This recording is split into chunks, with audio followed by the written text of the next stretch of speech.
Bonsoir à tous et bienvenue sur D8 pour un nouveau voyage au bout de la nuit, une nouvelle soirée littéraire. Alors ce soir, je suis ravie de vous retrouver pour vous continuer la lecture de Corinne ou l'Italie de Madame de Staël, qui était, je le rappelle, une grande féministe. Alors nous allons continuer la lecture. Je vais intégrer dans ma lecture cette fois-ci un mot qui n'a aucun rapport. Tout simplement parce qu'un ami m'a lancé ce challenge-là. Donc je vous invite à réagir sur les réseaux sociaux, #VBN ou sur notre page Facebook Voyage au bout de la nuit, pour me donner donc ce mot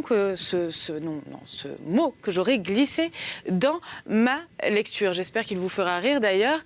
Et donc n'hésitez pas à le hashtaguer à fond. Et puis si ça fonctionne bien, je le referai une fois de temps en temps. Ça peut être rigolo. Voilà. Donc nous allons reprendre la lecture. N'hésitez pas à réagir sur les réseaux sociaux tout au long de la lecture et après.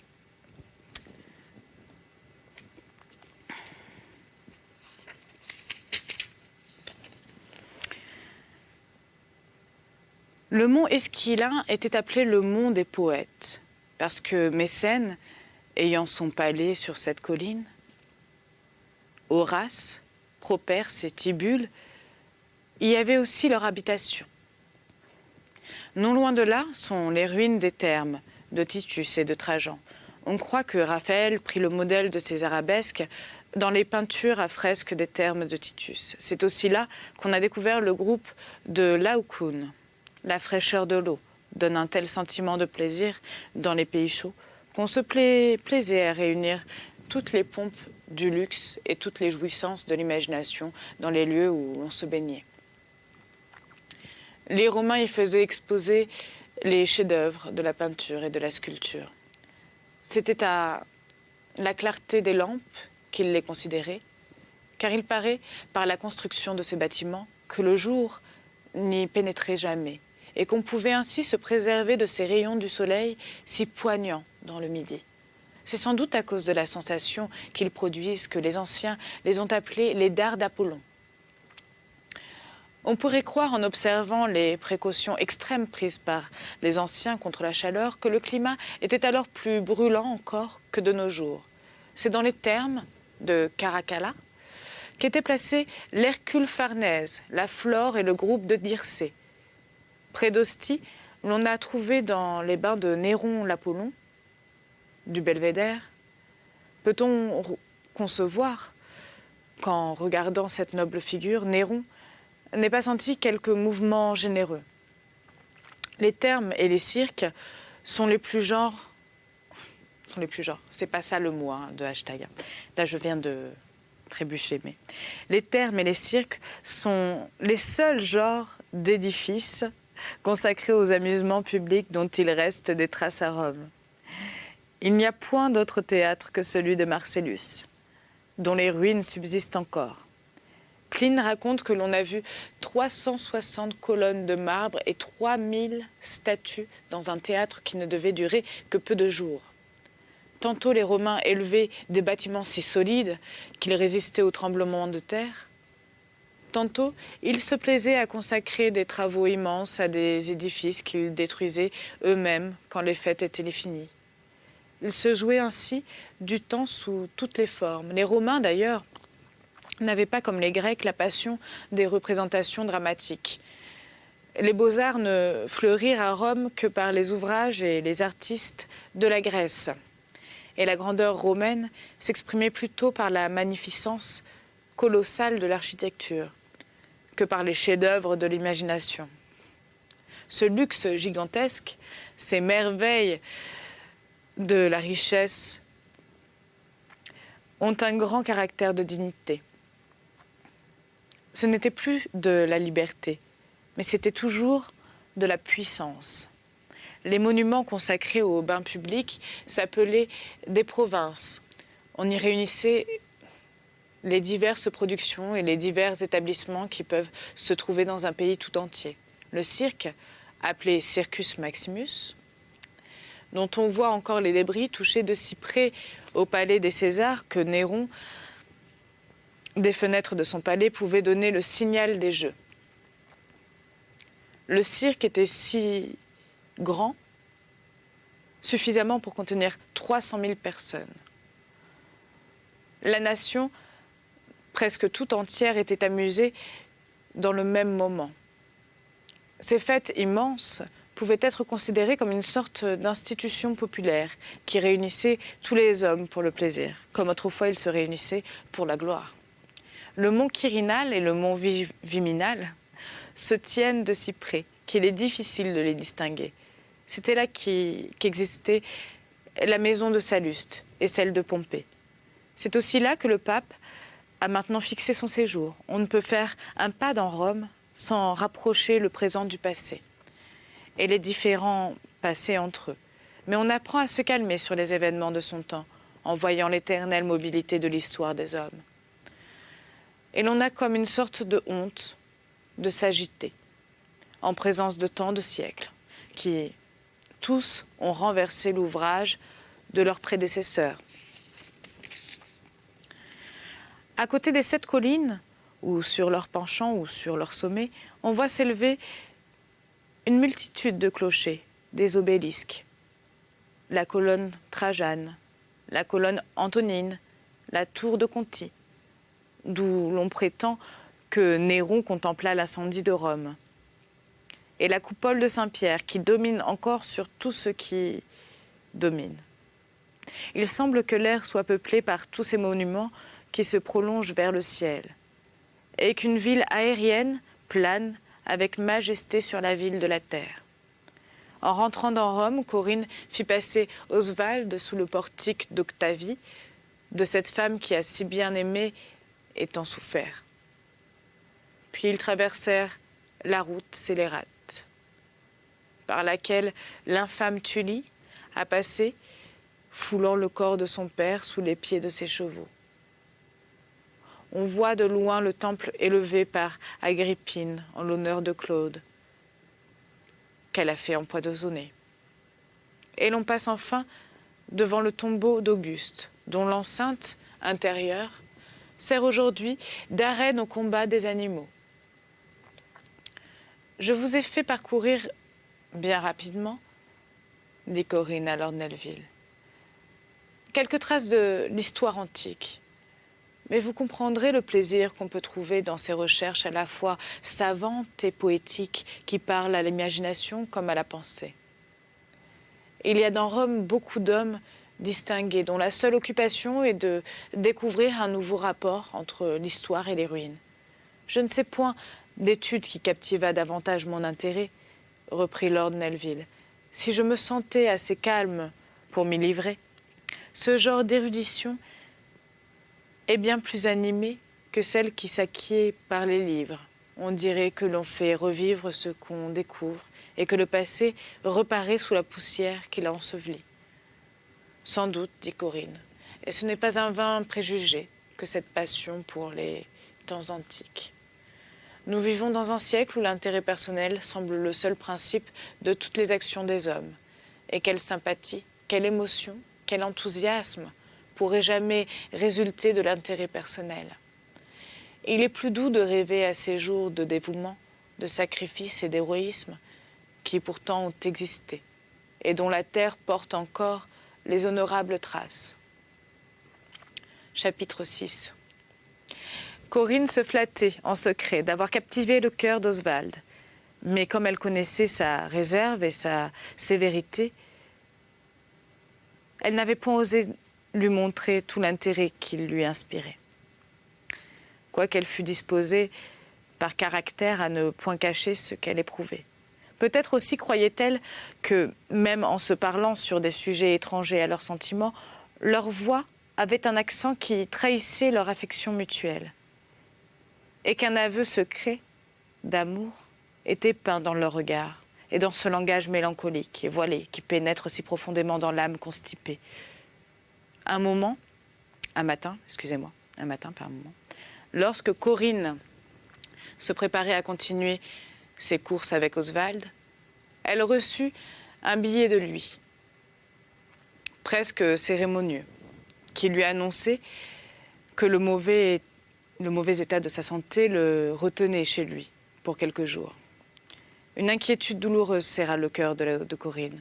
D'abord, elle craignit qu'il ne fût dangereusement malade, mais le comte d'Herfeuil, qu'elle vit le soir, lui dit que c'était un de ces accès de mélancolie auxquels il était très sujet et pendant lesquels il ne voulait parler à personne. « Moi-même, dit alors le comte d'Herfeuil, quand il est comme cela, je ne le vois pas. » Ce « moi-même » déplaisait assez à Corinne, mais elle se garda bien de le témoigner au seul homme qui put lui donner des nouvelles de lord Nelvil.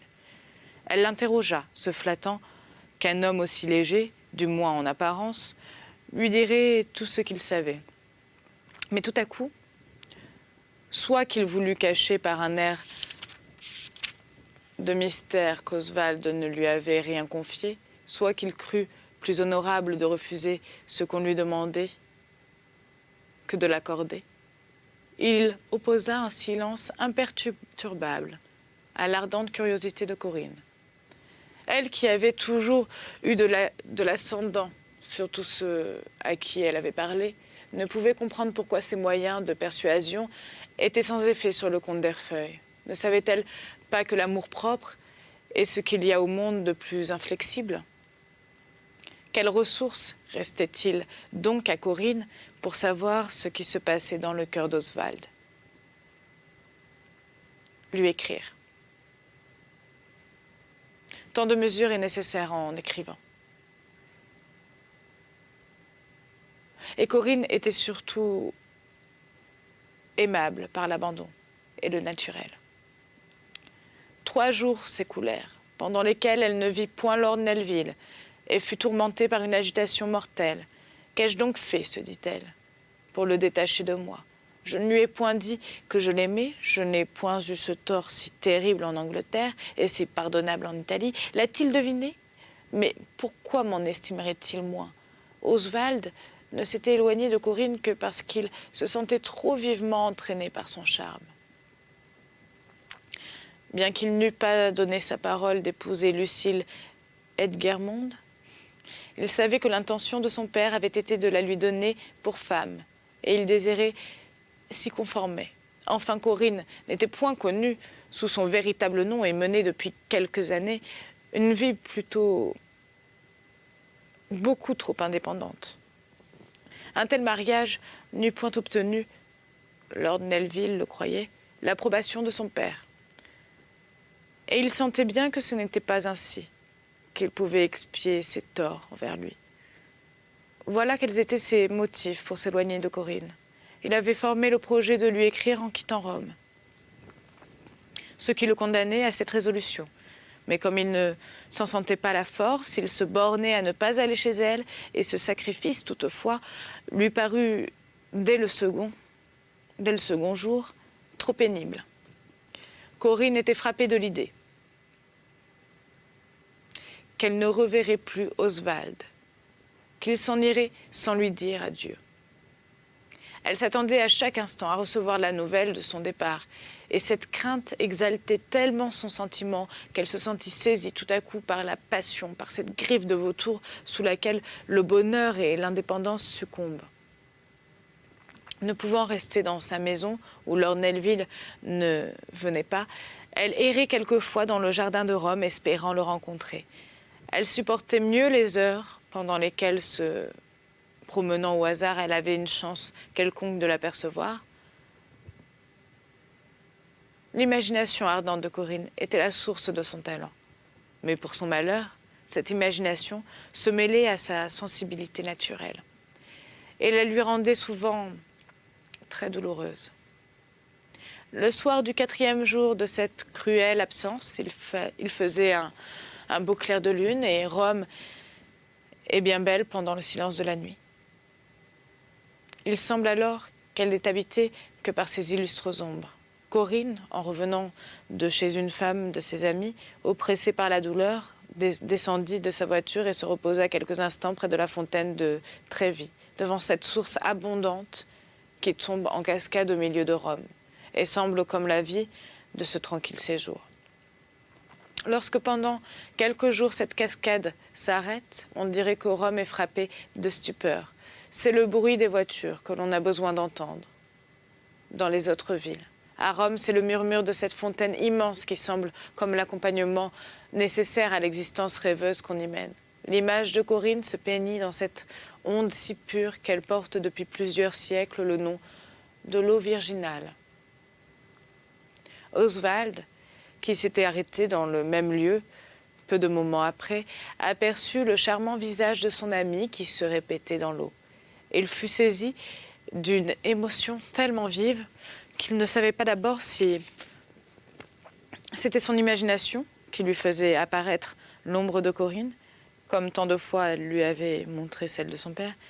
Il se pencha vers la fontaine pour mieux voir, et ses propres traits vinrent alors se réfléchir à côté de ceux de Corinne. Elle le reconnut, fit un cri, s'élança vers lui rapidement, elle lui saisit le bras, comme si elle eût craint qu'il ne s'échappât de nouveau. Mais à peine se fut-elle livrée à ce mouvement trop impétueux qu'elle rougit, en se ressouvenant du caractère de Lord Nelvil, d'avoir montré si vivement ce qu'elle éprouvait. Et laissant tomber la main qui retenait Oswald, elle se couvrit le visage avec l'autre pour cacher ses pleurs. « Corinne, dit Oswald, « chère Corinne, mon absence vous a donc rendue malheureuse. »« Oh oui, répondit-elle. Et vous en étiez sûre. Pourquoi donc me faire du mal? Ai-je mérité de souffrir par vous? » Non, s'écria Lord Nelvil. Non, sans doute. Mais si je ne me crois pas libre, si je sens que je n'ai dans le cœur que des inquiétudes et des regrets, pourquoi vous associerais-je à cette tourmente de sentiments et de craintes? Pourquoi? Il n'est plus temps, interrompit Corinne. Il n'est plus temps. La douleur est déjà dans mon sein. Ménagez-moi. Vous, de la douleur, reprit Oswald, est-ce au milieu d'une carrière si brillante, de tant de succès, avec une imagination si vive? Arrêtez, dit Corinne. Vous ne me connaissez pas. De toutes mes facultés, la plus puissante, c'est la faculté de souffrir. Je suis née pour le bonheur. Mon caractère est confiant. Mon imagination est animée. Mais la peine excite en moi je ne sais quelle impétuosité qui peut troubler ma raison ou me donner la mort. Je vous le répète encore, ménagez-moi. La gaieté, la mobilité ne me servent qu'en apparence. Mais il y a dans mon âme des abîmes de tristesse dont je ne pouvais me défendre qu'en me préservant de l'amour. Corinne prononça ces mots avec une expression qui émut vivement Oswald. « Je reviendrai vous voir. Demain matin, reprit-il. N'en doutez pas, Corinne. Me le jurez-vous, dit-elle, avec une inquiétude qu'elle s'efforçait en vain de cacher. Oui, je le jure, s'écria Lord Nelvil, et il disparut. Livre 5. Les tombeaux, les églises et les palais. Chapitre 1er. Le lendemain, Oswald et Corinne furent embarrassés l'un et l'autre en se revoyant. Corinne n'avait plus de confiance dans l'amour qu'elle inspirait. Oswald était mécontent de lui-même. Il se connaissait dans le caractère un genre de faiblesse qui l'irritait quelquefois contre ses propres sentiments, comme contre une tyrannie. Et tous les deux cherchèrent à ne pas se parler de leur affection mutuelle. « Je vous propose aujourd'hui, dit Corinne, une course assez solennelle, mais qui sûrement vous intéressera. Allons voir les tombeaux. Allons voir le dernier asile de ceux qui vécurent parmi les monuments dont nous avons contemplé les ruines. »« Oui, répondit Oswald. Vous avez deviné ce qui convient à la disposition actuelle de mon âme. » Et il prononça ces mots avec un accent si douloureux que Corinne se tut quelques moments, n'osant pas essayer de lui parler, mais reprenant courage par le désir de soulager Oswald de ses peines. En l'intéressant vivement à tout ce qu'ils voyaient ensemble, elle lui dit « Vous le savez, my lord, loin que chez les anciens, l'aspect des tombeaux découragea les vivants. On croyait inspirer une émulation nouvelle en plaçant ces tombeaux sur les routes publiques, afin que, retraçant aux jeunes gens le souvenir des hommes illustres, ils invitassent silencieusement à les imiter. « Ah, que j'envie, dit Oswald en soupirant, tous ceux dont les regrets ne sont pas mêlés de remords. » Vous des remords, s'écria Corinne. Vous Je suis certaine qu'ils ne sont en vous qu'une vertu de plus, un scrupule du cœur, une délicatesse exaltée.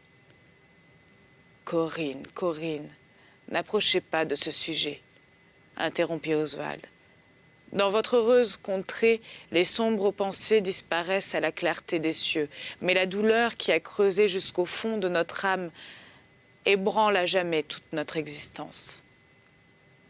Vous me jugez mal, répondit Corinne. Je vous l'ai déjà dit. Bien que mon caractère soit fait pour jouir vivement du bonheur, je souffrirai plus que vous. Si elle n'acheva pas et changea de discours. Mon seul désir, my lord,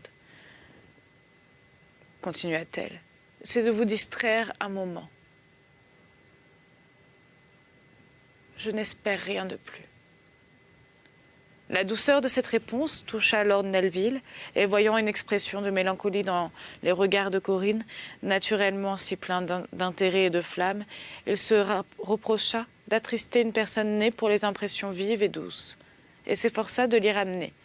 Mais l'inquiétude qu'éprouvait Corinne sur les projets d'Oswald, sur la possibilité de son départ, troublait entièrement sa sérénité accoutumée. Elle conduisit Lord Nelvil hors des portes de la ville, sur les anciennes traces de la voie appienne. Ces traces sont marquées au milieu de la campagne de Rome, par des tombeaux à droite et à gauche, dont les ruines se voient à perte de vue à plusieurs milles en delà des murs.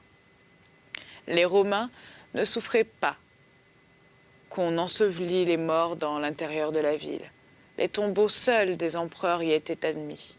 Cependant, un simple citoyen nommé Publius Biblius obtint cette faveur en récompense de ses vertus obscures. Les contemporains, en effet, honorent plus volontiers celle-là que toutes les autres. On passe pour aller à la voie appienne par la porte Saint-Sébastien, autrefois appelée Capenne.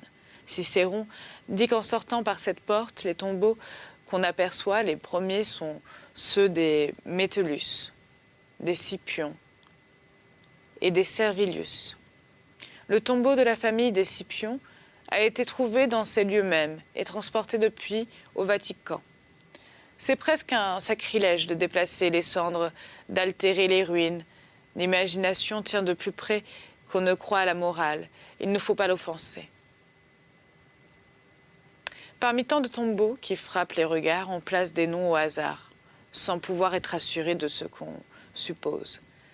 Mais cette incertitude même inspire une émotion qui ne permet de voir avec indifférence aucun de ces monuments.